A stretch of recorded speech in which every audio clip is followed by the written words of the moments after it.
Di antara tadi zikir-zikir yang kita baca ada La ilaha illallah Muhammad Rasulullah dan seterusnya itu dalam keterangan di suatu kitab disebutkan barang siapa membaca zikir ini ya 4 kali setiap selesai sholat maktubah, maka itu sebanding dengan dia membaca tahlil sebanyak 72.000 kali. Barokatuh asari, barang siapa yang berbuat ikhlas karena Allah, maka Allah pasti akan berikan pengaruh kepada orang-orang di sekitarnya, akan tampak barokah dari sampai seperti itu ya. Dia membalas cacian dengan hadiah koper uang ya. Itu baru cicitnya. Bagaimana dengan datuknya Rasulullah ya. Kedermawannya seperti apa ya? Itu tidak bisa kita bayangkan. Ini kertas taruh di sisi kiri, sapimu taruh di sisi kanan. Ternyata jomplang, jeglek, sapinya kalah ya. Hanya dengan tulisan La ilaha illallah 1 kali milik Mbah Khalil ya. Pertama ikhlas, harus ikhlas. Kedua jujur, yang ketiga harus semangat.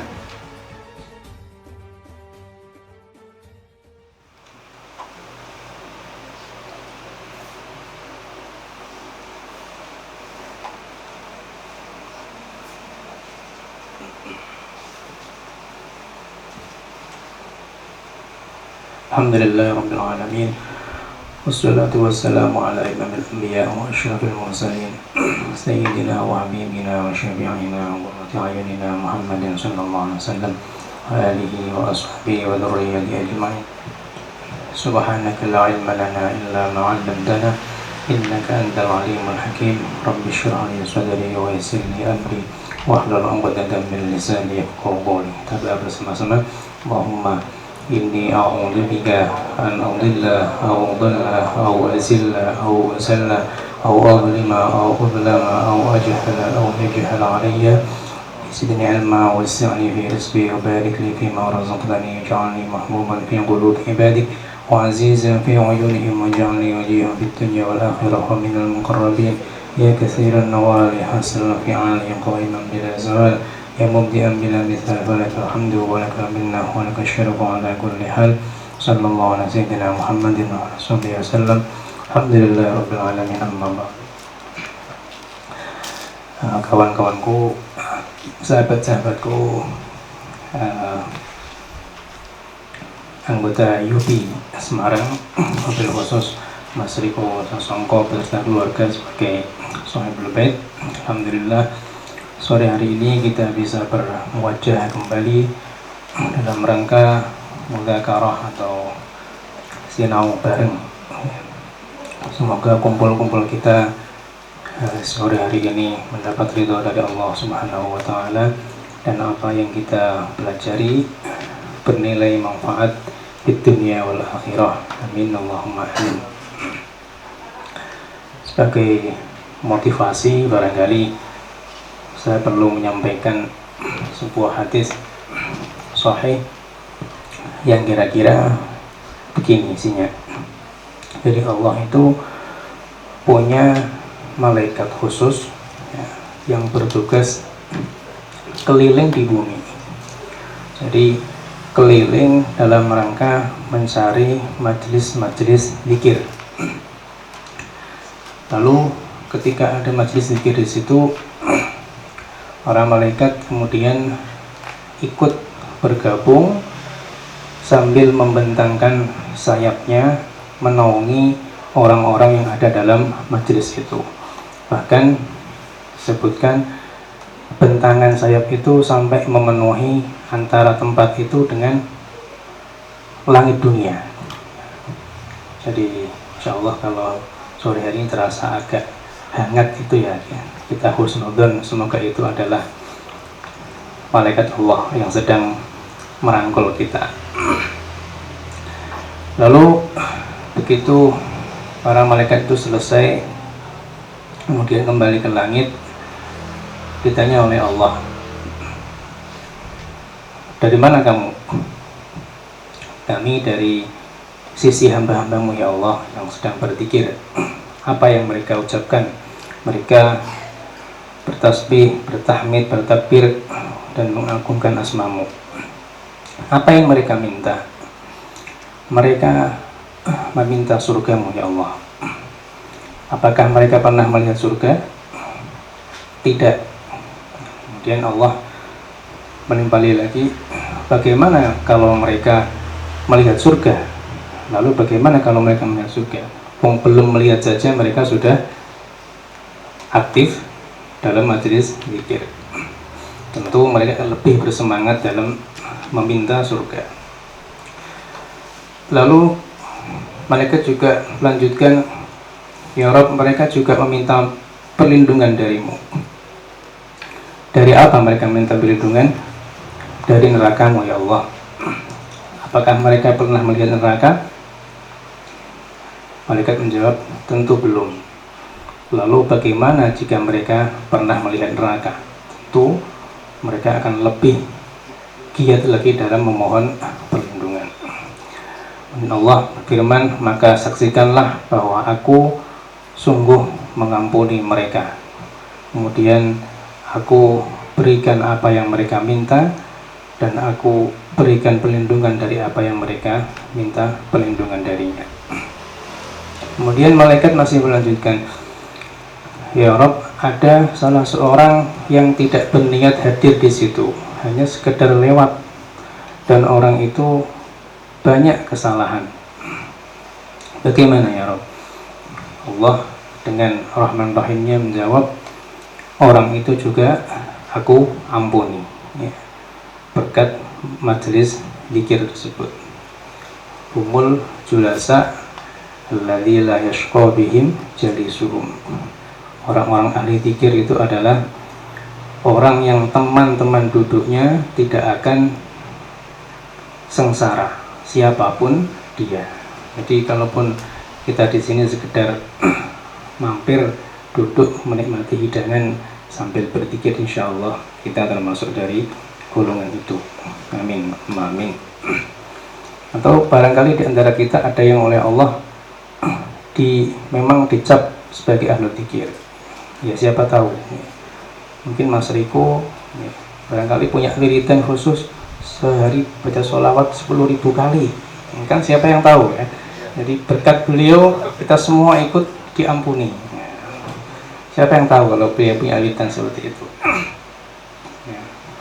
Di antara tadi zikir-zikir yang kita baca ada La ilaha illallah Muhammad Rasulullah dan seterusnya itu. Itu dalam keterangan di suatu kitab disebutkan, barang siapa membaca zikir ini ya 4 kali setiap selesai sholat maktubah, maka itu sebanding dengan dia membaca tahlil sebanyak 72.000 kali. Jadi dengan membaca itu sebanyak 4 kali setiap ba'da maktubah, fadilahnya sama dengan membaca tahlil la ilaha illallah sebanyak 72.000 kali. Sebab di situ ada kata-kata fi kulli lamhatin, dalam setiap kedipan mata, wa nafasin, dan dalam setiap tarikan nafas. Itu ada yang menghitung kedipan mata itu sebanyak 48.000 kali. Kalau nafas itu sebanyak 24.000 kali. Itu total jadi 72.000 kali. Saya yakin yang di sini tidak akan ada yang pernah berzikir tahlil la ilaha illallah sehari sebanyak itu. Itu keterangan dalam dari Sayyid Alawi bin Abbas al-Maliki Abbah dari Abuya Sayyid Muhammad dengan sanad yang muttasil sampai Imam Abul Hasan Asy-Syadzili. Kita review materi yang lalu sedikit, masih tentang miqyasul amal atau standar ukuran perbuatan manusia. Ini kemarin sempat dibahas bahwasanya sumber kebahagiaan dan maslahat dalam kehidupan itu tidak lain adalah terkandung dalam syariat Islam. bukan apa yang dihasilkan oleh produk manusia. Karena standar akal itu bisa berbeda-beda, tergantung mengikuti kondisi suatu masa dan tempat. Dan akal pun juga terbatas. Jadi, sejenis-jenisnya akal tetap akan kalah dengan wahyu, tetap ada di bawah wahyu. Maka kemarin kita singgung bahwa begitu pentingnya syariat, bahkan akhlak saja itu harus tetap dalam bingkai syariat. Contoh yang kemarin kita contohkan yang simpel, senyum atau menepati janji. Senyum atau menepati janji itu bisa dianggap ibadah atau tidak, tergantung pelakunya. Kalau senyumnya PSK, ya tentu kemarin berdosa, tidak mengandung nilai ibadah. Sebaliknya, bohong atau judes itu malah bisa berpahala. Jadi bohongnya orang untuk mendamaikan pihak yang bertikai itu malah berpahala, atau bohongnya orang untuk menyelamatkan nyawa orang lain itu juga berpahala. Judes pun juga bisa berpahala. Untuk menghindari fitnah, judes itu bisa bernilai ibadah, sebagaimana firman Allah dalam surah Al-Ahzab. Ini khitabnya untuk istri-istri Nabi. Ya nisa an-nabi lastunna ka ahadin minan nisa hinittaqaitun. Wahai istri-istri Nabi, kalian itu tidak seperti wanita-wanita pada umumnya. Hinittaqaitun, jika kalian bertakwa. Fala takhdha'na bil qaul, maka jangan terlalu berlemah lembut dalam bertutur. Fayatma'al ladzi fi qalbihi marad, nanti akan menimbulkan GR dalam hati orang-orang yang di hatinya ada penyakit. Jadi istri Nabi itu dilarang ngendikan itu kemayu. Jadi tidak boleh kemayu, tapi tetap sopan. Wa qulna qawlan ma'rufa.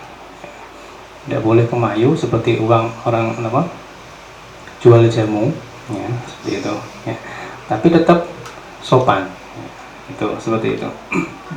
Jadi nanti efeknya kalau para istri-istri Nabi itu terlalu berlemah lembut, orang-orang yang di hatinya ada nifak, ya, sifat munafik, atau orang-orang di hatinya ada fasik, orang-orang nakal, itu nanti akan muncul nafsunya timbul untuk para ummahatul mukminin, dan itu tidak patut. Ya. Jadi kalau terutama untuk ibu-ibu, ya mbak-mbak, terutama yang cantik atau yang merasa cantik, ya.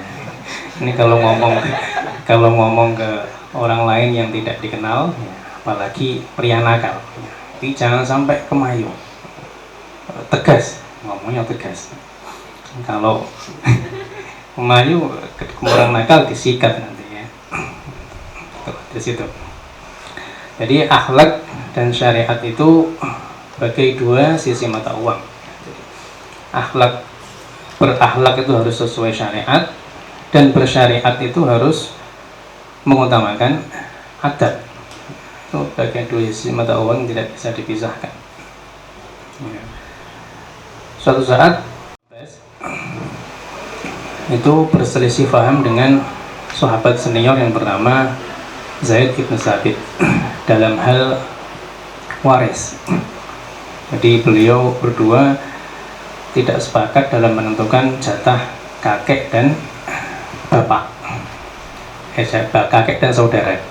Ini polemik. Nah, kemudian suatu saat ada kerabat dari sahabat Ibnu Abbas ini wadul, ya, minta diputuskan soal waris. Lalu kemudian sahabat Ibnu Abbas ini bingung, ini mau diputus berdasarkan pendapat dia atau pendapatnya Zaid. Lalu sahabat Zaid dipanggil, diaturi rawuh, diminta untuk memutuskan. Nah, ini yang indah, sahabat Zaid memutuskan perkara itu tidak berdasar pendapat beliau, tapi pendapat yang dipakai pendapatnya Ibnu Abbas. Luar biasa ya.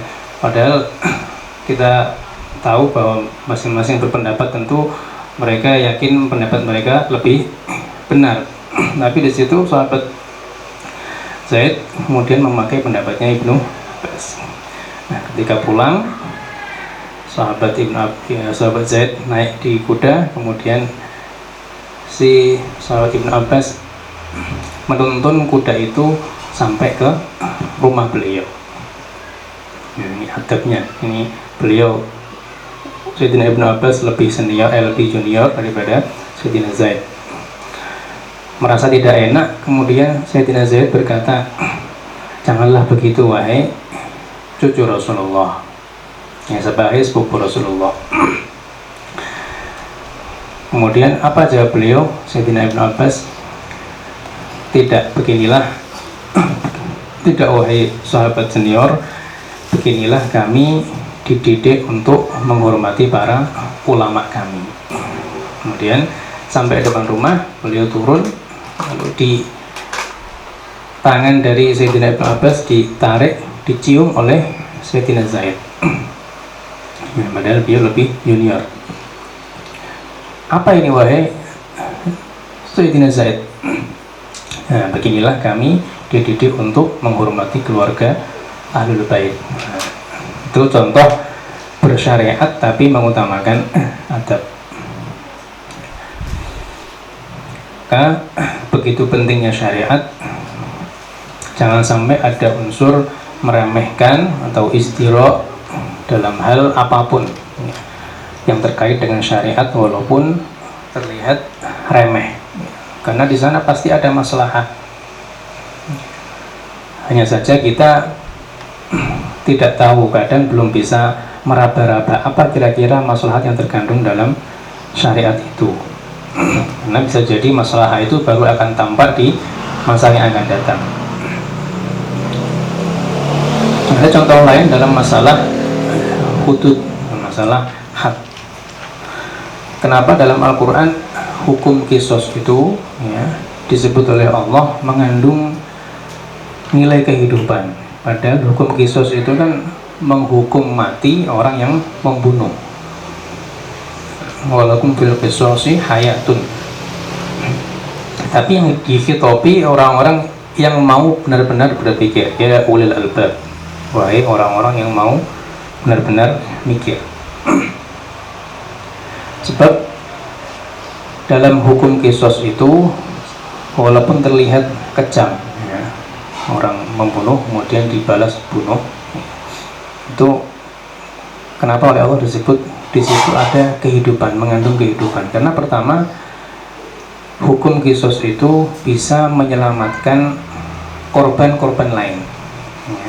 Jadi ketika pelaku pembunuhan itu dihukum, dibunuh, calon-calon korban tidak ada yang terbunuh, karena pelakunya sudah dibunuh. Yang kedua, bisa menekan angka pembunuhan.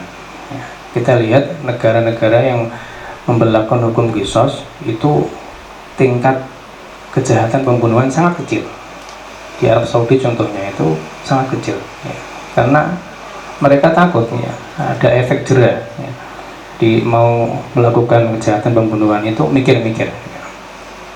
Itulah diantara maslahah dalam hukum kisos. Tapi namanya manusia, manusia itu oleh Allah disifati wa kanal insanu aktsara syai'in jadala. Manusia itu senangannya bantahan. Itu karakter manusia. Dan Allah yang nas dalam Al-Quran itu tidak bisa dinafikan. Jadi walaupun sudah ada seperti itu, tapi tetap manusia itu tetap cobalah kita cari produk hukum lain yang lebih mengandung maslahat menurut manusia. Maka dibuatlah namanya qawanin wad'iyah atau undang-undang produk manusia. Mereka lebih memilih itu. Padahal Allah telah jamin dalam salah satu ayat, barang siapa yang berpaling dari peringatanku, maka lihatlah fa inna lahu ma'isyatan dhanka, maka kehidupannya akan kami sempitkan. Kita lihat Indonesia sekarang ini setelah merdeka, semakin makmurkah atau semakin ruwet? Itu salah satu bahan untuk direnungkan. Kita dengan Brunei itu lebih dulu mana merdeka, tapi kira-kira kemakmuran untuk kesejahteraan untuk warganya itu mungkin mereka lebih kecil wilayahnya ya, tapi karena mereka pun juga menjalankan syariat Islam sebagaimana mestinya, hukum-hukum dipakai sebagai hukum kenegaraan. Nah, tentu mereka yang alergi syariat itu selalu saja yang didengung-dengungkan adalah HAM atau al-insaniyah. Hukum kok kejam sekali, potong tangan bagi pencuri itu kejam, dibunuh bagi pelaku pembunuhan itu terlalu sadisnya. Seolah-olah mereka lebih tahu kebutuhan mereka daripada Allah, padahal Allah yang menciptakan mereka. Ada lagi kaidah usul fikih yang selalu mereka pakai dan disalahgunakan, itu berbunyi tahuyyurul ahkam bitahuyyuriz zaman wal makan. Hukum itu bisa berubah-ubah ya, sesuai pergantian masa dan tempat. Ini mereka spiritnya bukan untuk memperbaiki, tapi memang merusak hukum Islam ya. Tujuannya mafsadah mereka. Contoh, pernah mereka itu, ini orang liberal, pernah membuat ide bagaimana kalau ibadah haji itu boleh sepanjang tahun ya, tidak hanya di bulan Dzulhijjah ya. Supaya apa? Supaya orang-orang itu bisa berangkat tidak seperti ini, antri sampai berpuluh-puluh tahun. Maka solusinya harus apa? Harus diperbolehkan haji itu ya di luar bulan Dzulhijjah. Itu kan ngawur sekali, ngawur ya. Semangatnya bukan untuk membangun, tapi untuk merusak syariat. Coba bandingkan misalnya dengan pendapat salah seorang tabi'in besar bernama Imam Atha bin Abi Robah. Beliau di masa itu berpendapat anti mainstream. Jadi manasik haji, terutama ini tentang jumroh ya. Jumroh yang afdol ya, berdasarkan riwayat hadis dan juga disepakati oleh jumhur ulama itu setelah lingsir lingsir bukan terbenam. Waktu zuhur itu kan tepat ya, setelah tergelincir matahari setelah zuhur itu, nah itulah waktu yang utama untuk melempar jumrah. Tapi beliau ketika itu membuat pendapat yang nyeleneh ya. Lebih utama melempar jumrah sebelum waktu zuhur. Ketika itu ditentang habis ya. Tapi lihatlah hari ini ya, ketika jamaah haji makin banyak, makin membludak ya. Kalau semua orang itu mengejar afdoliyah setelah zuhur, pasti akan terjadi korban jiwa. Maka disarankan sebagian ini ikut pendapat Imam Atha bin Abi Robah ya. Masalahnya baru terlihat sekarang ya. Jadi beliau itu berpendapat sangat visioner ya. Dan mengandung solusi ya. Jadi solutif dan visioner. Itulah pendapat orang-orang soleh yang dibimbing oleh Allah. Beda sekali dengan pendapat tadi yang ngawur, haji kok setiap bulan. Nah, karena motifnya tidak lain ya kepentingan dunia ya. Ada founder-founder yang mensuplai dana untuk mereka, kemudian bikinlah kerusuhan dari dalam internal umat Islam sendiri. Maka mereka kemudian berusaha menggali hukum-hukum fikih yang ada celah di situ. Makanya saya sampaikan fikih itu rawan untuk dibuat khilah atau al-khilah syariah, rekayasa hukum. Sebagaimana kemarin zakat kurang 1 hari, kemudian punya sapi 40, sudah waktunya dijual, dalihnya selamatan ya. Besok zakat, hari ini disembelih 1, kan tidak wajib zakat ya. Dan walaupun dalihnya selamatan, boleh saja, tapi itu kan bagian dari dia untuk dalam rangka menghindar dari kewajiban berzakat ya.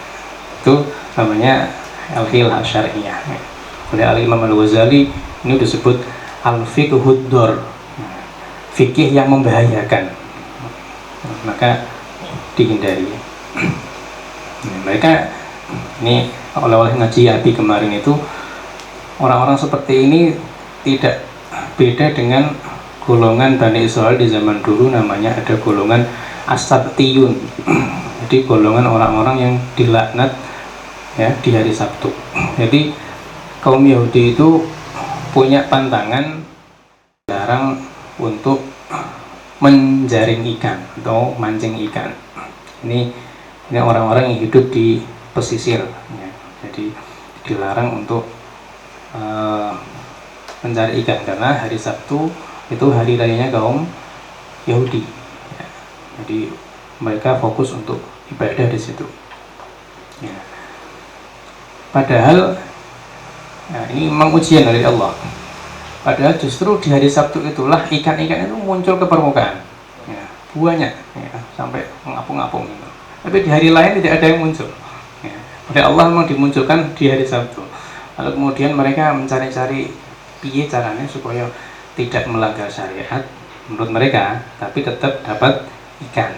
Tidak mancing, tidak jaring, tapi tetap dapat ikan. Akhirnya dibuatlah semacam tambak-tambak gitu. Kemudian ketika hari Sabtu itu diatur supaya ikan-ikan itu masuk ke parit-parit ya, dan tidak bisa keluar. Artinya, jadi ketika esok harinya hari Ahad tinggal ngambil. Kita ditanya, loh, kami berbuat seperti itu? Kami kan tidak mancing, kami kan tidak menjaring ikan, tidak apa-apa. Itu tidak beda dengan seperti itu. Itu namanya merekayasa hukum. Ya, akhirnya mereka oleh Allah sebagai hukuman diubah menjadi kera. Faqulna lahum kunu qiradatan khasi'in. Jadilah kera-kera yang terhina. Di ayat lain ada juga yang diubah menjadi babi. Jadi yang golongan muda menjadi kera, yang golongan tua menjadi babi. Itu hukuman bagi orang-orang yang merekayasa hukum. Jadi apapun nanti pasti dicari istilah-istilah yang berhubungan yang sekiranya bisa terhindar dari status hukum halal atau haram itu. Yang haram bagaimana caranya supaya bisa halal, ya, gitu. Ada suap dibahasakan hadiah, nah, itu kan niatnya suap tapi bahasanya hadiah, tetap haram. Riba dibungkus dengan apa? Jual beli dengan model apapun bentuknya, itulah dikemas dengan cara semanis-manisnya. Atau ada lagi khomer, arak dibahasakan dengan anggur fermentasi, anggur yang difermentasi. Ini arak itu cuma permainan kata-kata, main istilah. Maka Rasulullah bersabda, la takunu imma'ah, janganlah jadi orang yang ikut-ikutan. Jadi jelas patokan kita dalam beragama itu bukan opo jari menungso, kata Abi seperti itu. Sebagaimana firman Allah, wa in tuti aktsara man fil ardi yudilluka an sabilillah. Andaikan kalian mengikuti golongan orang banyak, maka justru kalian akan tersesat dari jalan Allah. Nah, ini konteksnya untuk akhir zaman sangat tepat ya.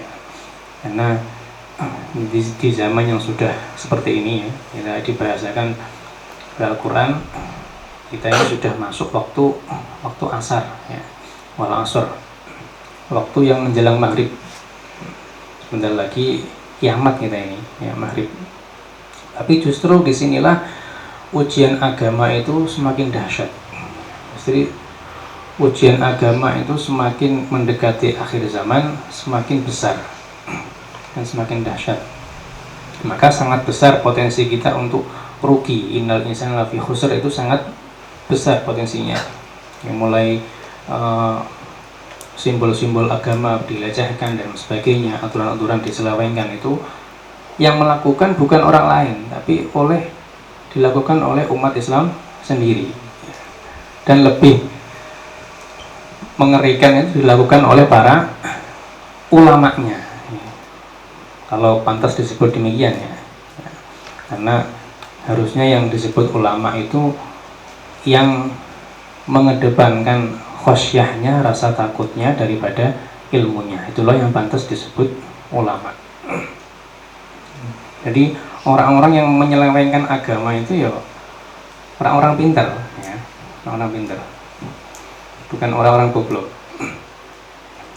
Orang goblok tinggal mengikuti ya. Jadi kalau ulamanya sesat gampang, nanti yang diincar para ulama-ulama itu. Jadi pengikutnya tinggal gandoli buntute.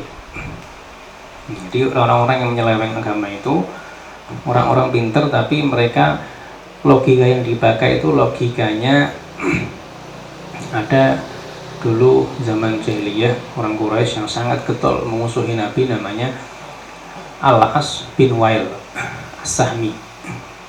Mungkin jenengan tidak familiar, tapi kalau saya sebut nama sahabat Amr bin As, nah itulah anaknya, Amr bin As bin Wail As-Sahmi.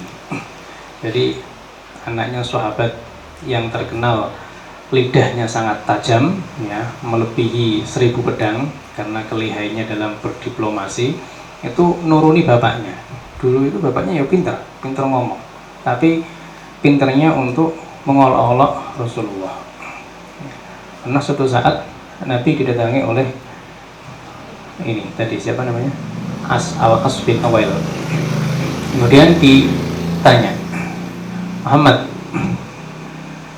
kalau ada hewan mati terbunuh, mati sendiri, itu siapa yang bunuh? Jadi bangkai ya. Nabi jawab, Allah. Kemudian dilanjutkan, lalu kalau ada binatang yang mati karena kamu sembelih ya, bukankah itu berarti kamu yang membunuh? Nabi menjawab, ya betul. Nah, lalu dilanjutkan, celaka kamu Muhammad, hasil sesuatu yang kamu bunuh kamu halalkan, sesuatu yang dibunuh oleh Allah kamu haramkan. Bangkai itu kan haram ya. Itu logikanya seperti itu dibangun. Nah, kalau sekarang itu untuk menjerumuskan orang-orang awam itu dipakai itu. Mulia mana kamu dengan Allahmu itu ya. Jadi yang kamu bunuh, yang disembelih malah halal, yang dibunuh Allah jadi bangkai malah haram. Mulia mana kamu dengan Allahmu itu. Nah, seperti itu. Logika bermain kalau bahasa sekarang ya logika mantek gitu, bahasa mantek ya. Nah, mirip sekarang ini ada orang-orang yang kemudian menyuarakan kenapa harus tahlilan. Siapa yang memulai? Ya, kalau mereka menjawab, kami mengikuti ulama ini. Apakah para sahabat pernah melakukan? Apakah Rasulullah pernah melakukan? Mulia mana ulama ini dengan Rasulullah dan sahabat? Sama seperti itu, dia sudah dipakai. Ini orang-orang yang tadi orang-orang liberal, yang ini orang-orang yang saudara-saudara kita yang kaku-kaku itu. Maka usahakan kita dalam beragama itu mencari guru yang benar-benar ulama tadi itu, yang perilakunya itu sesuai dengan mengandung khosyah, punya khosyah dalam hatinya ya. Jadi standar kita beragama itu mengikuti syariat yang dibawa oleh para ulama yang betul-betul mengedepankan khosyahnya daripada ilmunya. Adapun hadis Nabi yang berbunyi istafti qalbak, bagaimana ini? Tanya hatimu, tanya nuranimu untuk masalah baik dan buruk. Ini hadis ini diriwayatkan oleh sahabat yang bernama Wabisah bin Ma'bad. Hadis panjangnya berbunyi, al-birru, wahai Wabisah, apakah kamu datang kemari untuk bertanya tentang baik dan buruk, dosa dan kebaikan? Kemudian Nabi melanjutkan, yang namanya kebaikan itu apa yang membuat jiwa dan hatimu tenang, itu kebaikan. Kalau keburukan, dosa, itu sesuatu yang mengganjal di hatimu dan membuat ragu. Kemudian istafti qalbak di situ. Ini kemudian dikomentari para ulama. Hadza fi haqqi man nawwarallahu qalbahu wa alhamahu as-shawab. Ini hitopnya ditujukan bagi orang-orang yang hatinya peka, bersih, dan mendapat bimbingan dari Allah. Bukan hati-hati yang seperti kita-kita ini, bukan. Belum makomnya. Jadi kita-kita orang awam ini harus mengikuti para ulama. Kalau beliau Wabisah, Rasulullah tahu. Ya. Imam Al-Ghazali berkomentar, ya, tidak semua orang itu boleh meminta fatwa dari hatinya. Nah, repot nanti jadinya kalau seperti itu. Nah, penjahat ditanya, bagaimana hukumnya mencuri? Yo, biasa-biasa saja, karena mencuri itu tidak membuat hatinya ragu dan apa tadi? Ganjal. Ya karena memang hal itu sudah menjadi kebiasaan dia. Ya, pencuri ditanya apa hukumnya mencuri? Ya, istafti qalbak ya repot nanti. Ya, karena kalau istafti qalbak menurut saya boleh, karena hati saya ketika mencuri itu tidak ragu. Ya, saya mantap ya, ya, ini kan nanti lanjut jadinya. Jadi ini istafti qalbak itu ditujukan bagi orang-orang yang soleh, yang hatinya selamat dan peka, mendapat nur dari Allah. Kalau kita-kita yang sensornya mati ini, jangan coba-coba istafti qalbak ya. Harus merujuk. Nanti ngeslong belum nanti. Ada ulama, saya lupa namanya. Jadi diterangkan ketika beliau bisa seperti ini, jamuan ya. Ketika di dalam makanan itu mengandung hal-hal yang syubhat, ya, bahkan haram. Itu ketika beliau hendak menyentuh hidangan itu, tangannya bergetar. Getar ya, oh berarti ini ada syubhat atau haram dalam makanan itu. Coba jenengan, coba silakan. Tangannya bergetar kan? Insya Allah bunda, ini halal ya, halal thayyibah. Ada yang seperti itu ya, sensornya kuat. Rasulullah itu ketika memberi solusi kepada sahabat itu melihat-lihat dulu, ya, kira-kira orang ini solusinya yang terbaik apa. Maka dalam hadis banyak kemudian, ya Rasulullah, apa amal yang paling utama? Di satu saat Rasulullah bilang jihad fisabilillah. Sisi lain kemudian Rasulullah bilang berbakti pada orang tua, sholat di awal waktu. Nah, itu berbeda-beda. Terapinya bagi sahabat juga berbeda-beda seperti itu. Melihat kondisi para sahabat itu, oh orang ini sepertinya kurang berbakti kepada orang tua. Ketika dia bertanya, ya terapinya apa amal yang paling utama ya Rasulullah? Untukmu bakti pada orang tua. Nah, seperti itu kira-kira. Ini sahabat Wabisah juga seperti itu. Nah, karena melihat sahabat Wabisah ini sahabat yang soleh, maka istafti qalbak, tanya hatimu. Hadis seperti ini, ittaqu firasatal mu'min fa innahu yanzuru binurillah. Ini ada hubungannya dengan tadi itu, dengan istafti qalbak. Kenapa yang boleh meminta fatwa kepada hatinya itu hanya orang-orang yang soleh? Karena firasatul mu'min itu takutlah dengan firasat orang mukmin karena dia melihat dengan nurullah. Jadi ada dua macam firasat atau intuisi. Mas Oni, intuitif. Jadi ada dua macam firasat. Jadi ada yang firasat itu tiba-tiba datang begitu saja atau ilham bahasanya. Ada ulama yang seperti itu.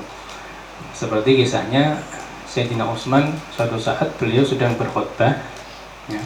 Lalu di luar ada orang mau masuk masjid. Dalam majelis itu, begitu mau masuk, sahabat Utsman berkata kepada hadirin, sebentar lagi ada orang masuk yang di kedua matanya ada bekas zina. Jadi sahabat Utsman bilang seperti itu di tengah-tengah khutbah. Tiba-tiba bilang, sebentar lagi ada orang masuk, tapi di matanya saya lihat ada bekas zina. Kagetlah sih mendengar di luar. Ya Utsman, bagaimana jenengan tahu? Wis, pokoknya aku ngerti, dikandani Gusti Allah. Ini apa namanya, ilham dari Allah. Kamu milih saya takzir atau tobat? Ternyata memang ketika dia berjalan menuju masjid itu, dia sempat melihat seorang wanita, dan tidak cuma melihat. Nah, kalau dalam syariat itu kan ada apa namanya, lakal ula wa alaikas tsaniyah. Kalau kita melihat seorang wanita, ya seret, nah itu tidak dosa. Tapi begitu saya kok belum yakin ya, tadi siapa sih? Lihat lagi lah, yang kedua ini berdosa. Wa alaikas tsaniyah. Kalau kamu lanjutkan yang kedua, denget non terus dipentelengi, ya ini yang dosa. Ya. Nah, ini kemudian yang dilakukan si orang tadi seperti itu. Dia menikmati kemudian sambil membayang-bayangkan. Wah, ini tambah lagi. Nah, kemudian muncullah itu. Lalu ada juga firasat orang mukmin itu yang ada korinahnya atau tanda-tandanya dari entah ucapan atau perilaku. Yang bisa membaca hanya orang-orang yang tajam firasatnya. Ini terjadi ketika sahabat Imam Syafi'i. Imam Syafi'i suatu saat sedang di masjid bersama murid utamanya, namanya Imam Ar-Rabi'. Ketika tengah-tengah sedang mutola'ah, tiba-tiba ada orang masuk masjid. Di masjid banyak orang tidur. Ini orang ini melangkah-langkah seperti mencari-cari sesuatu. Dilihat. Kemudian Imam Syafi'i bilang ke murid beliau, tolong bilang ke orang itu, orang ini sedang mencari budak hitamnya yang lari. Dia sedang mencari budak hitam yang lari, dan di salah satu kedua matanya ada luka. Itu Imam Syafi'i tahu, padahal orang itu cuma muter-muter dalam masjid. Nah, begitu ditanya sama Imam Ar-Rabi', Pak, apakah panjenengan mencari budak hitam yang salah satu matanya terluka? Loh, betul, kok Anda tahu? Nah, siapa mau jenengan angkat kalih sing ini kalau guru-guru Imam Syafi'i. Ditanya, ya soalnya kamu tadi masuk masjid, ya, terus hanya melihat orang-orang yang hitam. Orang-orang yang putih nggak dilihat. Dia hanya melihat orang-orang yang hitam yang tidur. Berarti itu tandanya budakmu warna hitam, kulitnya hitam. Terus yang kamu lihat hanya salah satu sisi matanya saja. Nah, itu berarti matanya ada yang terluka. Oke, betul. Apakah jenengan tahu di mana dia sekarang? Syafi'i jawab, coba cari di penjara. Insya Allah ada di situ. Betul, ditelusuri di penjara ketemu. Saya penasaran, jangan kok tahu ada di penjara. Saya teringat ada kaidah seperti ini. Innal abda idza ja'u saraku. Oh, budak itu kalau lari dan dia lapar, dia pasti mencuri. Beliau sampai seperti itu tingkat ketajaman firasatnya, ya. Maka kita kalau belum sampai tingkat itu, ya jangan coba-coba lah, ya. Mengistinbat hukum sendiri dari Quran itu belum makomnya. Itu firasat ya. Hanya firasat orang seperti itulah yang boleh istafti kolbat tadi itu ya, kalau kelas-kelas kita belum makomnya. Maka kalau tadi itu sudah kita lakukan, mencari beragama sesuai dengan jalurnya, maka ada madarul qabul atau syarat-syarat diterimanya amal. Ini menurut Abu Ya Said Muhammad ada 3. Madarul qabul atau syarat-syarat diterimanya amal itu ada 3. Yang pertama harus ikhlas. Harus ikhlas. Jadi termasuk ciri-ciri ikhlas itu ya, dalam Al-Quran, innama nut'imukum liwajhillah la nuridu minkum jazaa'an wala syukura. Termasuk ciri ikhlas itu tidak mengharap belas kasihan, tidak berharap balasan orang dan ucapan terima kasih. Termasuk ciri-ciri orang yang ikhlas ya. Di surat Al-Insan ayat 9. Jadi tidak merasa berjasa kepada orang lain, itu termasuk ciri-ciri ikhlas. Jadi ketika kita berbagi kemanfaatan kepada orang lain, ya entah lewat tenaga kita, entah lewat harta, entah lewat ilmu, dengan mengajar, itu jangan sampai muncul terbesit dalam hati kita perasaan kita punya jasa kepada orang itu. Nah, caranya bagaimana? Caranya ya tarku hududin nafs, tidak menganggap kalau kita ini punya sesuatu ya. Karena semua yang kita miliki ini ya hakikatnya memang pemberian Allah ya. Apapun ya, kekuatan, kesehatan, kekayaan, itu semua dari Allah. Walillahi mulkus samawati wal ardh. Kalau ada yang bertanya, loh harta ini kan saya dapat dari ini kerja keras. Lalu ditanya ulang, ditanya balik ya. Terus siapa yang memberi tangan dan kaki untuk bekerja itu siapa? Ya Allah, baik lagi Allah yang memberi. Maka Abu Ya memberi gambaran ikhlas ini dalam mengajar ya, sampai seperti ini. Kalau ada murid yang membelot atau membenci kita, kemudian dia mencaci maki kita, itu jangan sampai kemudian muncul dari lisan kita ini kata-kata laknat ya untuk si murid itu. Jangan sampai kita seperti itu. Kalau sampai muncul seperti itu berarti dia merasa punya jasa, punya minnah, ya, punya jadi dia mengungkit-ungkit ya. Kemudian tahu tak ulang kok saya seperti itu, tidak pantas. Nah, itu berarti dia punya rasa berjasa kepada orang lain lewat ilmunya. Nah, itu salah satu didikan Abu Ya memberi gambaran bagaimana ikhlas itu seperti apa. Itu sampai seperti itu. Kan Abu Ya itu kisahnya pernah ada orang ya, ngarang sebuah buku. Buku itu isinya caci maki kepada Abu Ya. Satu buku ini isinya caci maki kepada Abu Ya, ngolok-ngolok macam-macam. Nah, suatu saat kemudian dicetak disebar sampai ke Abu Ya. Nah, dia cuma tertawa. Kemudian suatu saat beliau ngajak beberapa orang untuk pergi ke kota di mana orang tersebut tinggal.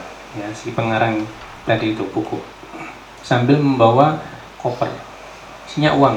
Ya, membawa koper isinya uang. Begitu sampai di rumah si penulis buku itu, kemudian totok-totok ya, keluarlah si penulis. Pak, ini ada sesuatu buat Bapak, silakan diterima. Dibuka isinya uang, kaget dia. Loh, Bapak ini siapa? Ternyata yang dia caci itu dia tidak tahu wajahnya ya. Orang yang menulis buku tadi itu tidak tahu wajahnya Abu Ya. Begitu mau pulang, nggak ada Pak, saya pamit. Budak ya, dikejar. Sebentar, Anda ini siapa? Saya tidak kenal kok, tiba-tiba ngasih uang segini banyak. Saya ingat, apakah Anda ini Sayyid Muhammad? Kemudian saya yakin Anda ini Sayyid Muhammad, karena tidak ada yang memperlakukan saya seperti ini kecuali pasti dia cucu dari Rasulullah. Sampai seperti itu ya. Dia membalas cacian dengan hadiah koper uang. Ya. Itu baru cicitnya. Bagaimana dengan datuknya Rasulullah? Ya. Kedermawannya seperti apa ya? Itu tidak bisa kita bayangkan. Maka ada makalah man akhlasa lillah dhuharat barakatuh hasari. Barang siapa yang berbuat ikhlas karena Allah, maka Allah pasti akan berikan pengaruh kepada orang-orang di sekitarnya. Akan tampak barokah. Habib Ali Kuitam ya, di Jakarta itu dulu ketika beliau begitu naik mimbar membaca tahlil satu kali itu jamaah itu menangis semua, ratusan ribu ya, hanya membaca tahlil ya. Itu saking ikhlasnya seperti apa ya, sampai bisa menyentuh hati sekian ratus ribu orang itu namanya keikhlasan seperti itu. Ada lagi kisahnya yang mirip Mbah Khalil. Mbah Khalil Mangkalan itu pernah diundang seorang hajatan kenduri. Nah, namanya kenduri ya, beliau si Soebul Bait itu nyembelih sapi. Begitu Mbah Khalil datang ke lokasi, acaranya tahlilan ya. Mbah Khalil cuma membaca tahlil satu kali, berzikri la ilaha illallah, sudah selesai acaranya. Mana berkahnya, acara kan dikeluarkan. Nah, si tuan rumah tidak puas, masa sudah mengumpulkan orang sekian banyak kemudian nyembelih sapi kok cuma baca tahlil satu kali, tidak puas tuh ya. Kemudian ngapunten ya, ini aduh saya kirang tamu kirang lama, maksud acaranya cuma baca tahlil satu kali. Ini aku juga ada kertas, ambilkan kertas, tulis la ilaha illallah ya. Sekarang cari sapimu yang paling berat, yang paling besar ya. Cari, suruh nimbang ya. Ini kertas taruh di sisi kiri, sapimu taruh di sisi kanan. Ternyata jomplang, jeglek, sapinya kalah ya. Hanya dengan tulisan la ilaha illallah satu kali milik Mbah Khalil ya. Itu nilai keikhlasan seperti itu. Jomplang, sapinya kalah ya, timbangannya luar biasa ya. Orang-orang yang khos seperti itu ya. Kita baca tahlil timbang dengan pulpen saja mungkin masih berat pulpen kita. Itulah nilai amal yang ikhlas di sisi Allah walaupun terlihat remeh ya. Walaupun terlihat remeh, maka jangan sampai kita meremehkan apapun amal walaupun terlihat kecil ya. Karena pada hadis akhlis dinak yakfikal qalil minal amal.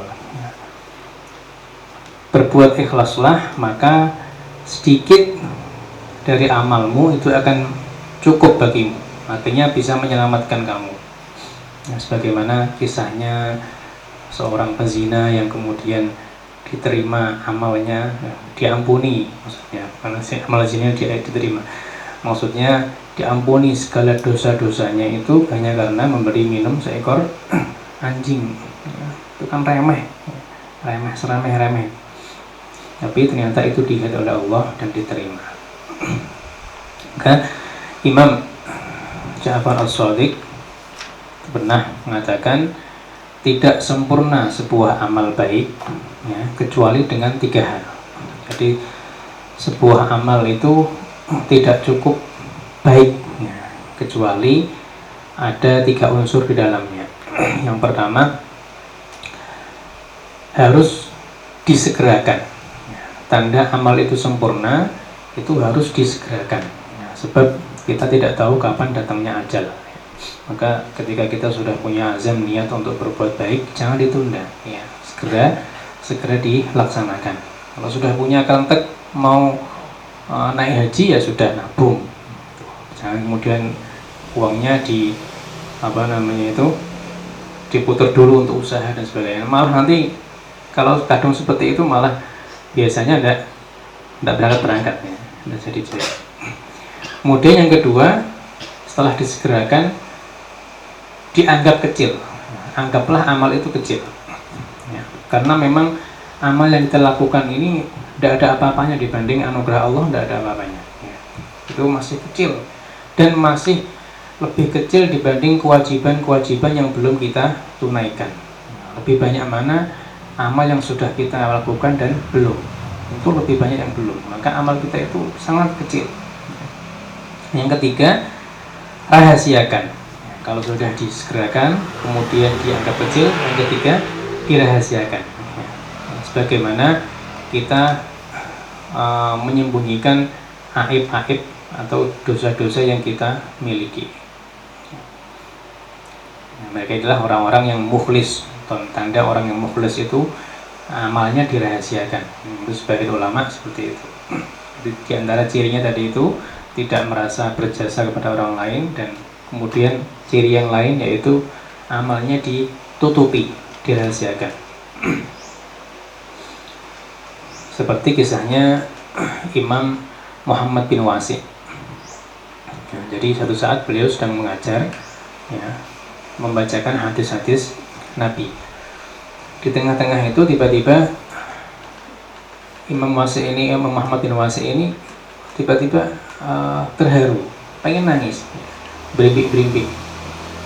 Kemudian spontan beliau memalingkan wajah dan ini seperti nyerot ini. Orang mau nangis itu ada ingusnya yang keluar. Kemudian gitu, sambil ditutupi wajahnya. Kemudian setelah selesai seperti itu, beliau menghadap ke hadirin lagi sambil berkata, memang ternyata pilek itu bagi orang tua berat. Jadi saking pengennya beliau pengen menyembunyikan rasa harunya. Beliau haru karena pertama rindu kepada Rasulullah. Yang kedua, beliau menggigil hatinya karena isi dari hadis itu. Saking seperti itu kemudian beliau menangis. Tapi beliau tidak ingin kemudian hadirin tahu beliau nangis gara-gara maca hadis. Kemudian nanti disanjung-sanjung seperti itu. Dia tidak mau. Malah dialihkan, ya memang pilek itu wabot ya bagi orang tua. Itu hanya sebagai pengalihan supaya orang-orang tidak memuji beliau karena menangis ketika membaca hadis Rasulullah. Itu sampai seperti itu ya, merahasiakan amal itu. Maka ada ulama lain juga mengatakan, Sufyan Ats-Tsauri, beliau mengatakan semua amal yang dilihat orang, yang terlihat orang, sama sekali tidak aku anggap. Semua amalku yang dilihat orang, yang terlihat orang, tidak aku anggap sama sekali. Ya, sekelas beliau ya, beliau mengatakan berikutnya, sebab berat bagi orang-orang seperti kita, ya, padahal itu sekelas beliau ya, Sufyan Ats-Tsauri ya, itu bisa ikhlas kalau kita beramal kemudian dilihat orang, kemudian dipuji orang. Itu potensi amal itu diterima Allah itu sedikit ya. Jadi potensinya berapa persen itu tidak tahu ya. Maka usahakan kita ini punya yang namanya arja amal andalan. Bukan kita mengandalkan amal, tapi kira-kira kita punya amalan yang potensi diterimanya itu lebih besar. Jadi amal rahasia yang kira-kira bisa kita istiqomai ya, dan tidak ada yang tahu kecuali kita dan Allah. Itu jenengan usahakan punya seperti itu ya. Amal yang hanya jenengan sendiri yang tahu dan Allah. Istri tidak tahu, keluarga tidak tahu ya. Itu sudah saya amalkan insya Allah, dan itu saya rahasiakan ya, sebagaimana sahabat Bilal dengan 2 rakaat wudunya ya, dengan 2 rakaat wudunya itu kecuali kalau kemudian dia tidak menampakkan sendiri tapi ditampakkan oleh Allah, itu sebagai contoh untuk orang banyak, itu tidak apa-apa. Ini beda kasus. Seperti sahabat Bilal ini, beliau punya amalan setiap selesai wudu pasti sholat 2 rakaat, batal wudu sholat 2 rakaat. Itu tidak ada yang tahu orang-orang itu, sampai kemudian satu saat Rasulullah bilang begini, "Wahai Bilal, saya kok mendengar suara sandalmu di surga. Sandalmu sudah sampai surga. Kira-kira amal apa yang kamu lakukan?" Kemudian, "Apa ya Rasulullah? Saya tidak punya amal apa-apa." Kemudian didesak-desak ternyata amalnya seperti itu, istiqomah ya, 2 rakaat setelah selesai wudhu. Nah itu kemudian disunnahkan, ditetapkan oleh Rasulullah. Nah itu berarti itu tidak dilakukan oleh Rasulullah, tapi dilakukan sahabat, kemudian ditetapkan oleh Rasulullah. Itu amalannya sahabat bila. Walaupun sedekah 1000, tapi jenengan istiqomah dan tidak ada orang tahu, ya insya Allah itu menjadi jalan untuk jenengan selamat. Yang pertama, ya, ciri syarat diterimanya amal itu yang pertama ikhlas, yang kedua jujur, ya harus jujur. Nah, kalau kita kemarin sudah membahas tentang doa doa komplit ya untuk usia 40 tahun itu, di akhirnya ada wa inni minal muslimin. Di ayat lain juga wa man ahsanu qawlan, seterusnya di akhir ayat wa qala innani minal muslimin. Kalau kita sudah mengikrarkan diri sebagai seorang muslim, kita bersaksi kita cinta kepada Rasulullah, ya harus mau tunduk kepada syariat sepenuhnya, ya jangan setengah-setengah. Mau ittiba kepada Nabi, itu bukti kecintaan kita, kejujuran cinta kita kepada Nabi. Para solihin itu kalau mencontoh Nabi itu luar biasa, nggak nanggung-tanggung. Sahabat Ibnu Umar contohnya, Sayyidah Aisyah pernah berkata, aku tidak pernah melihat orang yang sangat gemar meniru Nabi seperti Ibnu Umar, Abdullah bin Umar, putra Umar bin Khattab. Itu beliau sampai tahap ini, ittiba'nya itu, mengikuti Rasul itu tidak cuma dalam hal-hal yang bersifat ini hukum-hukum syariatnya, tapi sampai tindak tanduk Rasulullah dalam hal sekecil apapun ditiru oleh Ibnu Umar. Misal di tempat itu, ya, Nabi pernah duduk, Ibnu Umar akan duduk di tempat yang sama dengan posisi yang sama. Beliau bersila, dia bersila di situ. Misal suatu saat beliau berkendara naik unta atau kuda, kemudian di situ Rasulullah pernah berputar kudanya 1 kali. Ya, berputar 1 kali kudanya. Itu sampai seperti itu tingkat ittiba kepada Rasulullah. Bahkan di tempat di mana Rasulullah pernah qadil hajah atau nyuwun sewu BAB, ya, Ibnu Umar akan berusaha BAB di tempat itu. Ya, itu tingkat ittiba kepada Rasulullah sampai tahap seperti itu. Ya, itu betul-betul jujur pengakuannya dengan kecintaan kepada Rasulullah. Imam Az-Zarkashi, jadi beliau sama, beliau berusaha meniru perilaku Nabi semuanya, mulai cara makan, cara tidur, cara berjalan, itu ditiru oleh beliau. Karena ada nilai nyetrum, ya, dan nilai setrum dengan Rasulullah di situ. Ya. Ittiba sunnah itu nilai setrumnya di situ. Nah kan saking pengennya para sahabat itu perilakunya sejalan dengan syariat, itu sampai bertanya kepada Rasulullah, ya Rasulullah, apa hukumnya rekreasi zaman dulu ya, tidak seperti sekarang ya, di waterboom ya, tidak ada seperti itu ya. Itu kemudian apa saja Rasulullah? Siyahatuka jihaduka fisabilillah ya. Rekreasimu ya perang, ibu rekreasimu. Itu saya Rasulullah, rekreasimu ya perang, gitu. Ya, itu para sahabat. Apapun kira-kira hal yang tidak remeh-remeh ditanyakan kepada Rasulullah, saking pengennya sesuai dengan sejalan dengan syariat tadi itu sebagai standar amal. Kemudian tanda diterima amal yang ketiga yaitu tadi pertama ikhlas, harus ikhlas, kedua jujur, yang ketiga harus semangat. Dalam surah Al-Insyirah akhir surat disebutkan wa ila rabbika farghab. Kenapa bukan farghab ila rabbik? Kenapa bersemangatlah kepada menuju Tuhanmu, tapi didahulukan wa ila rabbika farghab, dan kepada Tuhanmu lah kamu harus bersemangat menuju Allah. Karena ada hikmahnya, ternyata apapun amal kita itu maknanya niatkan Allah dulu. niatkan Allah dulu baru yang lain-lain. Yang pertama wa ila rabbika dulu, niatnya untuk Allah, bukan untuk sukses dulu sebagainya, itu nanti nomor sekian. Yang pertama harus niatnya lillahi ta'ala. Ya, semangat untuk Allah itu. Maka ya, untuk para pelaku kebaikan itu harus ditampakkan semangatnya. Ya, komunitas kebaikan dan keburukan itu akan selalu berkompetisi, ya, berkompetisi sampai sepanjang masa, ya, sampai hari kiamat. Kalau hari ini para pengedar narkoba, para orang-orang yang bergerak di bidang pornografi, pornografi itu, mereka semangat luar biasa untuk menyebarkan itu sampai proaktif sampai ke sedangkan kita lihat di sisi lain para pendidik, ya, guru-guru agama itu santai, ya, sangat santai dan leha-leha itu. Kira-kira bagaimana mau membentengi generasi dengan cara seperti itu?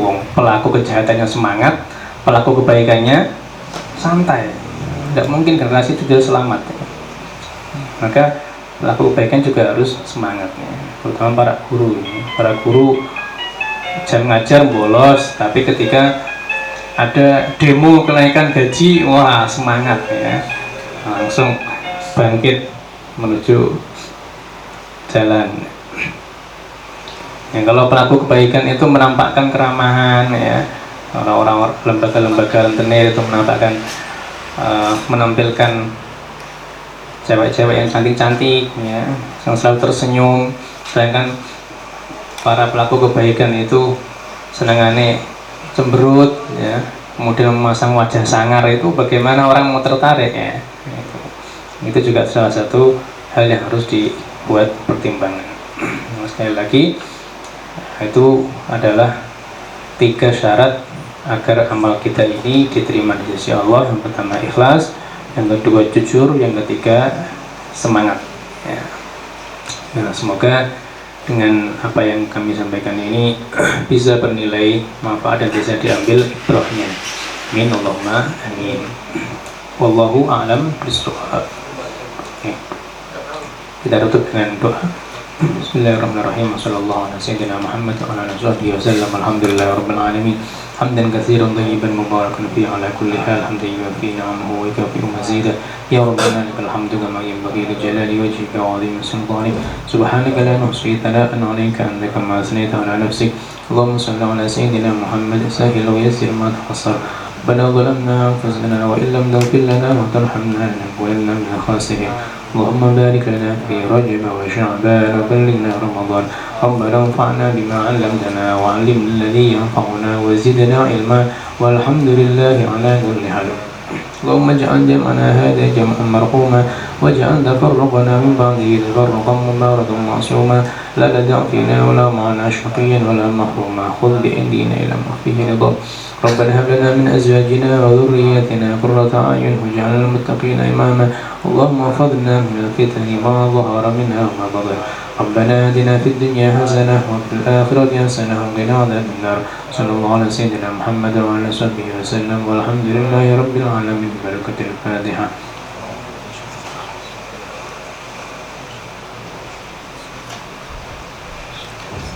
بسم الله الرحمن الرحيم. والعصر إن الإنسان لفي خسر إلا الذين آمنوا وعملوا الصالحات وتواصوا بالحق وتواصوا بالصبر.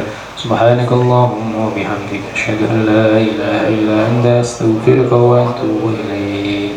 والعفو منكم. السلام عليكم ورحمة الله وبركاته.